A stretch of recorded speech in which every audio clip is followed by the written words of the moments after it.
Congratulation Imran, metro time sports. ये बताइएगा कि आप जब आए थे दुबई में खेलने के लिए, तो ये प्लान करके आए थे कि पूरा स्पिनर्स का ही जाल बचाना है, आपको कंडीशंस का पता था? और मुझे ज़रा रोहित का बता दीजिएगा, ये कंटिन्यू जिस तरह की फॉर्म है, अब कितनी क्रिकेट देख रहे हैं इनकी बाकी? देखिए, पहली बात तो ये है कि ये हमारे लिए उतना ही न्यूट्रल वेन्यू है जितना किसी और टीम के लिए। हम यहाँ पर खेले नहीं है, मुझे याद नहीं है लास्ट हम कौन सा टूर्नामेंट इस स्टेडियम में खेले थे। और इनफैक्ट ऐसा कुछ भी प्लान नहीं किया था। प्लान ये किया था कि अगर आप 15 के स्क्वाड में 2 स्पिनर, फ्रंटलाइन स्पिनर पिक करोगे, तो वो कुछ, अगर हम पाकिस्तान में भी खेलते हैं, कहीं भी खेलते हैं, हम 2 स्पिनर, फ्रंटलाइन स्पिनर पिक करते ही करते, क्योंकि सब कॉन्टिनेंट में ये कंपटीशन था। तो ऐसा कुछ नहीं था कि कोई स्पिनर्स का जाल बिछाना है। सिर्फ अगर आप देखो तो हमने पहले 3 मैचेस में तो एक ही स्पिनर, फ्रंटलाइन स्पिनर खिलाए। सिर्फ इसी मैच में या इससे पहले वाले मैच में 2 फ्रंटलाइन स्पिनर्स खिलाए थे, तो ऐसा कुछ नहीं था। और जहाँ ये बहुत डिबेट है कि undue advantage and all that, कौन सी अनड्यू एडवांटेज? आज तो अभी तक तो हमने एक दिन भी इधर प्रैक्टिस नहीं करी। हम तो प्रैक्टिस भी आईसीसी अकेडमी में कर रहे हैं, और वहाँ की कंडीशन और यहाँ की कंडीशंस में 180 डिग्री का फ़र्क है।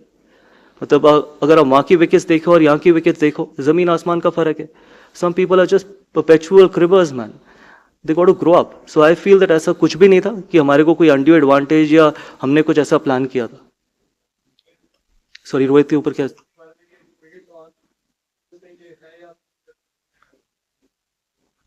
देखिए, अभी तो फाइनल है चैंपियंस ट्रॉफी का। अब मैं उससे पहले आपको क्या जवाब दूं? और आप, अगर आपका कप्तान इस तरीके के टेम्पो के साथ बैटिंग करता है, तो it just gives a very good signal to the dressing room कि we want to be absolutely fearless and courageous. आप रनों से इवैल्यूएट करते हो, हम इम्पैक्ट से इवैल्यूएट करते हैं। यही फ़र्क है कि आप स्टार्ट से इवैल्यूएट करते हो, हम इम्पैक्ट से इवैल्यूएट करते हैं। आप एज जर्नलिस्ट, एज एक्सपर्ट सिर्फ नंबर्स देखते हो, एवरेजेस देखते हो, लेकिन as a coach, as a team, हम नंबर्स और एवरेजेस नहीं देखते कि हम किस तरीके की क्रिकेट खेलना चाहते हैं। अगर उसमें कप्तान सबसे पहले हाथ खड़ा करता है, तो उससे बेहतर कोई भी चीज़ नहीं है उस ड्रेसिंग रूम के लिए। Gautam, would it be right to say that you want the players to sort of play out of their comfort zone? And if that is the case, how are the players responding to that, you think? I think cricket is all about being out of your comfort zone. In fact, forget about cricket. Any international sport is about being out of your comfort zone, and that is how you grow. That is how you want to grow as well. If everyone is in their comfort zone, then there is stagnation. So I believe, and you've seen the results.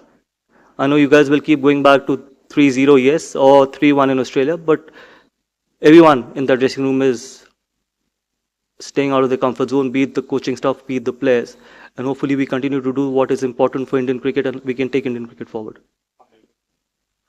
Mir, congratulations first on entering the final. You have been a player, and now you are a coach.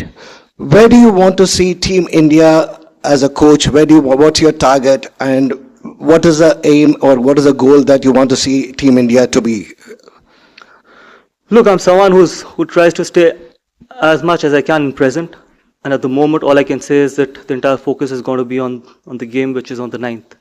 And then obviously there's a long-term vision, there's a long-term plan as well, but at the moment it's only 9th. But after 9th we can sit down and plan. But more importantly, we want to play a brand of cricket where we can ask players to go out there and be absolutely brave, courageous, and if ever in doubt, take a very, very positive route.